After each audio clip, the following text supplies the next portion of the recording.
Oi, gente querida, bem-vindos! Esse é o nosso Chá Comigo, que eu leio para você. Olha que delícia, já tô no chazinho aqui. Tá tranquilo? Faz um chazinho aí também, vamos junto. Tá na correria? Não tem problema. Chá Comigo que eu leio para você, só escuta, viu? Que maravilha! Chegamos no vídeo 33 da leitura do livro O que Sobra, do Príncipe Harry. Estamos na parte 2 do livro que é dividido em 3 partes e este é o capítulo 18. Muito bom, né? Vamos que vamos. Ó, se você não assistiu o começo, não tem problema. Cada vídeo traz por si só uma mensagem. Se você gostar, depois você assiste a playlist toda. Maratona a playlist, tá bom? Vamos que vamos, gente. E se você já gosta, já conhece, já acompanha, já adora, já deixa o seu like, tá? Para não esquecer. E o seu comentário. Vamos que vamos. Perto de Caris de Baba, formamos um quadrado com os nossos veículos a que chamávamos de porto. No dia seguinte, no outro e mais outro, nos arriscamos em patrulhas pela cidade. Mostrar presença, nos diziam. Manter-se em movimento, nos diziam. Manter o Talibã em dúvida, nos diziam. Mantê-los desorientados. Mas, acima de tudo, a missão de base era dar apoio a uma ofensiva americana em curso. Havia o rugido constante de jatos americanos no céu e explosões num vilarejo próximo. Trabalhávamos muito alinhados aos americanos, envolvendo o Talibã em frequentes trocas de fogo. 1 ou 2 dias após montarmos o nosso porto, estávamos numa área alta, observando os pastores à distância. A única coisa que a gente via num raio de quilômetros eram aqueles homens com os seus rebanhos. A cena parecia muito inocente, mas os pastores estavam chegando perto demais dos americanos, causando-lhes nervosismo. Os americanos dispararam vários tiros de advertência e, inevitavelmente, atingiram um dos pastores. Ele estava numa moto. Da distância onde estávamos, não dava para saber se tinha sido acidental ou deliberado. Vimos o rebanho se dispersar e então os americanos desceram e pegaram os pastores. Assim que foram embora, fui até o campo com alguns soldados, fijianos, e peguei a motocicleta. Limpei, apoiei-a de lado, cuidei dela. Depois que os americanos interrogaram, enfaixaram e liberaram o pastor, ele veio até nós. Ficou atônito que tivéssemos recuperado a sua moto. Ficou ainda mais atônito que a tivéssemos limpado. E quase desmaiou quando a devolvemos a ele. Capítulo 19. No dia seguinte, ou talvez 2 dias mais tarde, 3 jornalistas se juntaram ao nosso comboio. Recebi ordens de levá-los ao campo de batalha e dar um giro com eles. Com o explícito entendimento de que o embargo às notícias ainda estava em vigor. Eu estava num tanque Spartan, logo na frente do comboio, com os jornalistas ali dentro. Não paravam quietos e ficavam resmungando comigo. Queriam sair, tirar umas fotos, filmar umas cenas, mas não era seguro. Os americanos ainda estavam limpando a área. Eu estava na torre do tanque quando um jornalista deu um tapinha na minha perna e pediu mais uma vez permissão para sair. Suspirei. Ok, mas cuidado com as minas e fique perto. Todos desceram correndo do Spartan e começaram a montar a câmera. Uns momentos depois, os caras adiante da gente foram atacados. Os disparos passaram chiando por cima de nós. Os jornalistas gelaram, me olharam paralisados. Não fiquem aí, entrem de volta. Para começo de conversa, eu nem queria que eles estivessem ali. Mas, acima de tudo, não queria que lhes acontecesse nada sob a minha guarda. Não queria a vida de nenhum jornalista na minha lápide. Não conseguiria lidar com a ironia. Foram horas ou dias depois que soubemos que os americanos tinham soltado um míssil Hellfire no vilarejo mais próximo. Foi grande o número de feridos. Trouxeram de lá um menino num carrinho de mão, subindo a colina, as pernas pendendo de lado. Estavam esfrangalhadas. 2 homens vieram empurrando o carrinho diretamente até nós. Eu não sabia qual era a relação deles com o menino. Parentes? Amigos? Quando nos alcançaram, não tiveram como dizer. Nenhum dos 2 falava inglês. Mas o menino estava num estado lastimável e fiquei observando enquanto os nossos médicos prontamente começaram a atendê-lo. Um intérprete tentava acalmar o menino. ao mesmo tempo também buscando saber dos acompanhantes o que havia acontecido. Como isso aconteceu? Americanos. Eu estava me aproximando, mas fui detido por um sargento em seu 6º ano de serviço. Não, chefe, você não vai querer ver isso. Nunca vai conseguir tirar da cabeça se vir. Recuei. Uns minutos depois, um assobio e então um silvo. Uma explosão enorme atrás de nós. Senti dentro do cérebro. Olhei em volta, todo mundo de bruços, exceto eu e outros 2. De onde veio isso? Alguns dos nossos apontaram na distância. Estavam doidos para devolver o fogo e me pediram permissão. Sim, mas os talibãs que dispararam já tinham sumido. Perdemos a nossa chance. Esperamos até a adrenalina baixar e o zumbido nos ouvidos cessar. Levou um bom tempo. Lembro um dos nossos sussurrando sem parar. Porra, essa foi por pouco. Passamos horas tentando juntar as peças e entender o que tinha acontecido.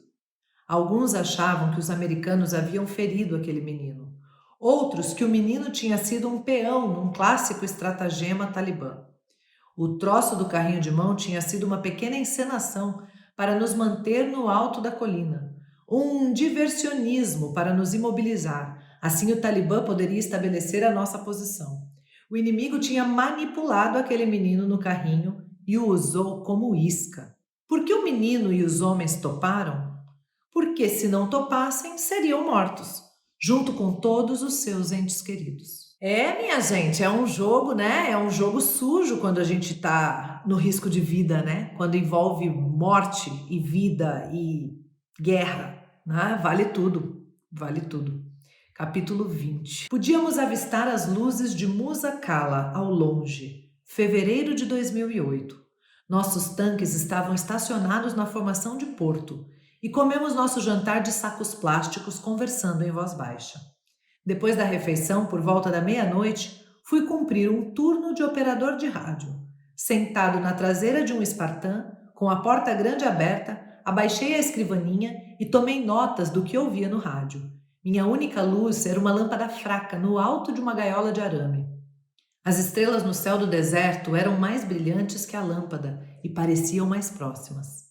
Eu estava alimentando o rádio com a bateria do Spartan, por isso, de tempos em tempos, ligava o motor do blindado para carregar a bateria. Eu não gostava de fazer barulho, com medo de atrair a atenção do Talibã, mas não tinha escolha. Após algum tempo, arrumei as coisas no Spartan e me servi uma xícara de chocolate quente de uma garrafa térmica, mas aquilo não me aqueceu. Nada conseguiria. No deserto pode fazer muito frio. Eu estava vestido com o fardamento camuflado de combate, botas táticas de deserto, colete acolchoado verde, gorro de lã, e ainda assim estava tiritando de frio. Ai, gente, você pode imaginar isso? Logo eu que, sinto mais frio que a maioria das pessoas, já me dá até agonia. Ajustei o volume do rádio para tentar captar as vozes em meio aos ruídos e estalidos. Relatórios de missão sendo enviados, informações sobre entregas do correio, mensagens passando pela rede do grupo de batalha, nenhuma delas relacionada ao meu esquadrão. Acho que era por volta de 1 da manhã quando ouvi várias pessoas falando sobre Red Fox.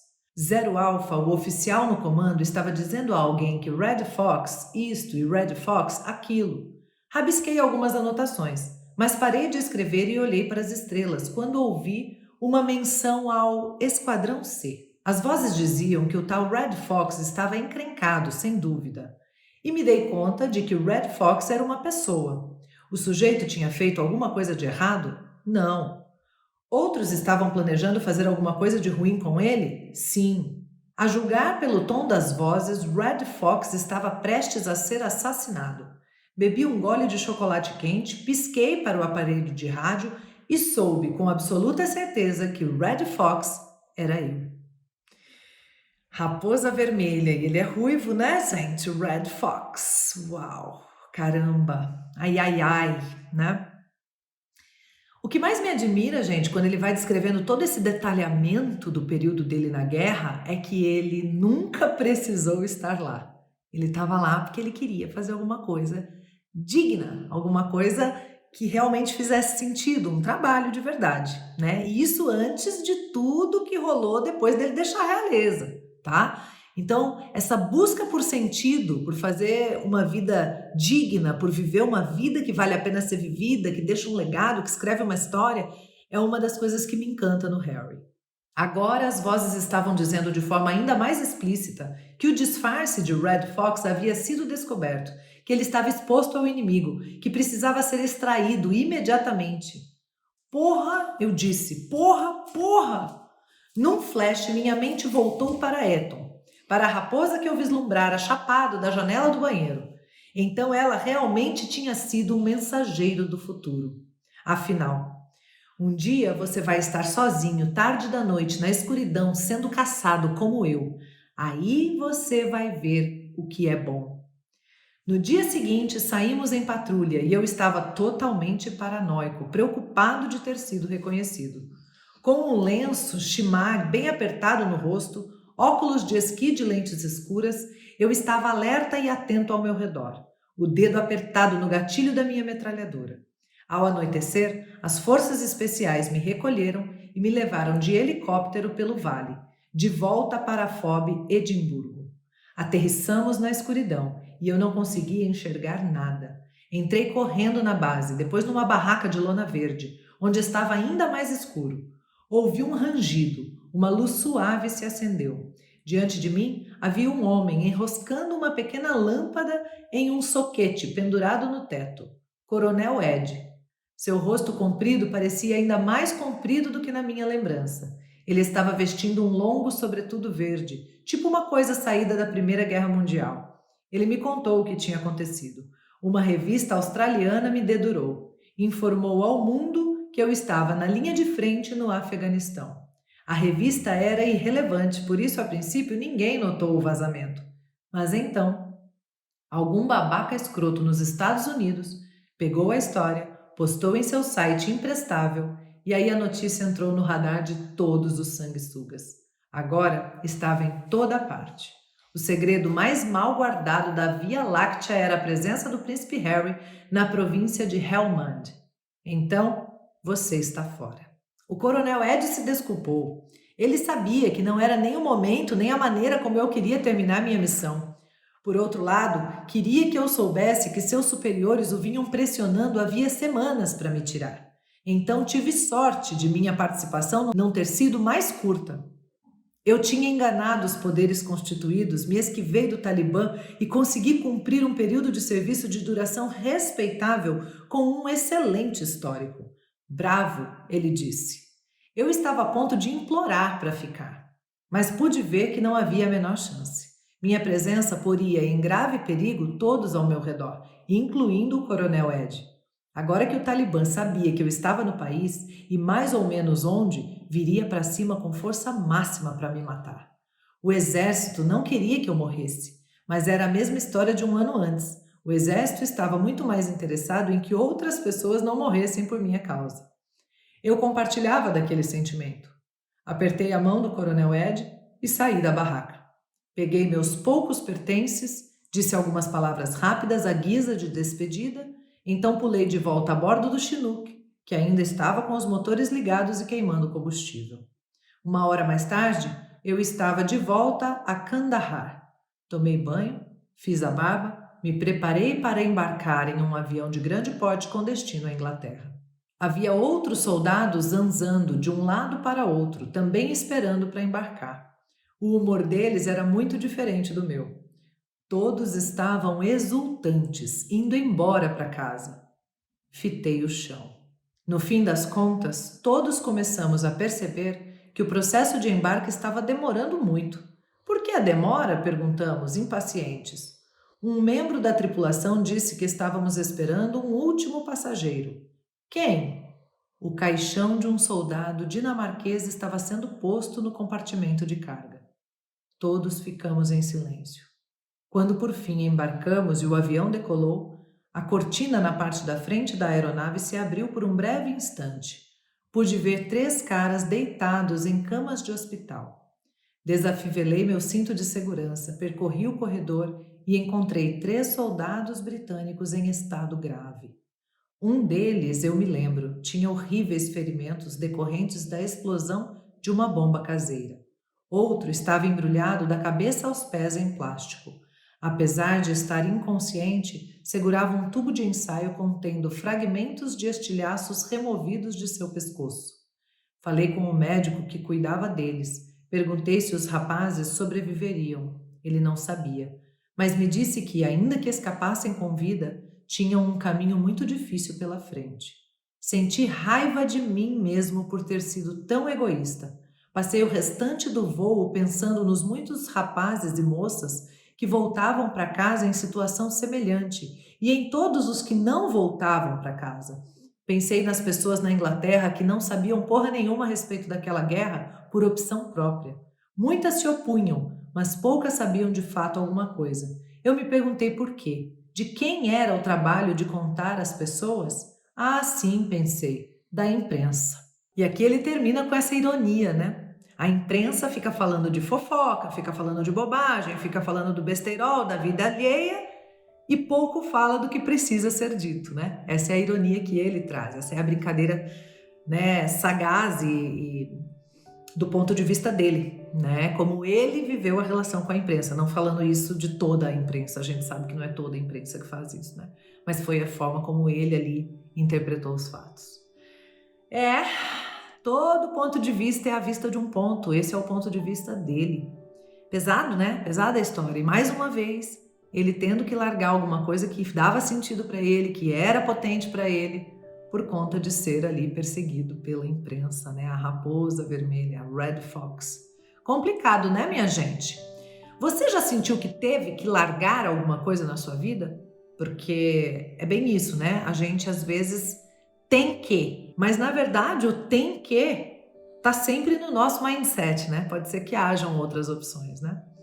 E ele ali tem que largar, sair fora e voltar para casa. O que é que você já teve que, ou que você ainda tem que fazer sem querer, ou deixar de fazer sem querer? Conta aí nos comentários. Espero que você esteja gostando, gente. Deixa mais comentários porque eu tô adorando ler o que vocês escrevem sobre o nosso Chá Comigo, viu? Se você tá adorando, pega o link da playlist e manda para todo mundo que você acha que pode gostar também, viu? Deixe seu comentário, seu like, inscreva-se no canal se ainda não fez isso. E de minha parte, gratidão sem limites. Um beijo grande. Até a próxima.